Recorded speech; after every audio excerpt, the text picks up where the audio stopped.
Calicut airport കമ്മിറ്റിയുടെ നേതൃത്വത്തിൽ PV. Gangadharan അനുസ്മരണം സംഘടിപ്പിച്ചു. മലബാർ ചേംബർ ഓഫ് കൊമേഴ്സ് ഹാളിൽ നടന്ന അനുസ്മരണ യോഗം പി. സുന്ദർദാസും അലോക് കുമാർ സാബുവും ചേർന്ന് ദീപം തെളിയിച്ച് ഉദ്ഘാടനം ചെയ്തു. ചലച്ചിത്ര നിർമ്മാതാവും മാതൃഭൂമി മുഴുവൻ സമയ ഡയറക്ടറുമായിരുന്ന പി.വി. ഗംഗാധരനെ കാലിക്കറ്റ് എയർപോർട്ട് കമ്മിറ്റിയുടെ നേതൃത്വത്തിൽ അനുസ്മരിച്ചു.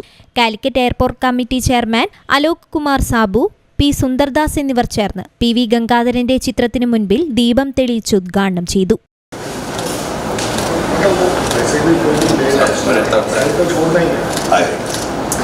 മനുഷ്യസ്നേഹിയും നല്ല വ്യക്തിത്വത്തിനുടമയുമാണ് പി.വി. ഗംഗാധരൻ എന്ന് Malabar chamber of commerce president M. Nityanand Kamath അഭിപ്രായപ്പെട്ടു. ഇനി അതുപോലെ ഉള്ള പി.വി.ജി ജനിക്കണം, ഇതുപോലെ നമ്മൾ കൂടെ ഉണ്ടാവണം. പി.വി.ജിന്റെ ഓർമ്മകൾ എപ്പോഴും നമ്മളെല്ലാവരും മനസ്സിലുണ്ടാവും. കാലാകാലം നമ്മളെ കൂടെ ഉണ്ടാവും. നമ്മളെ കൂടെ ഇല്ലെങ്കിലും നമ്മുടെ മനസ്സിൽ പി.വി.ജി എപ്പോഴും ഉണ്ടായിരിക്കും. ചേംബറിന്റെ കാര്യത്തില് ഈ ഒരു ലോസ് വളരെ വലിയ ലോസാണ്. പി.വി.ജിന്റെ ഫാമിലി ആയിട്ടുള്ള നിതീഷും അവരെല്ലാം അതേ ഫുഡ് സ്റ്റെപ്പിൽ നിന്നുകൊണ്ട് ഇതേപോലെ ബാക്കിയുള്ള എല്ലാവരുമായിട്ട് കറക്റ്റ് സ്നേഹത്തോടെ മുന്നോട്ട് പോകുന്ന ആ വ്യക്തിത്വങ്ങൾ തന്നെയാണ്.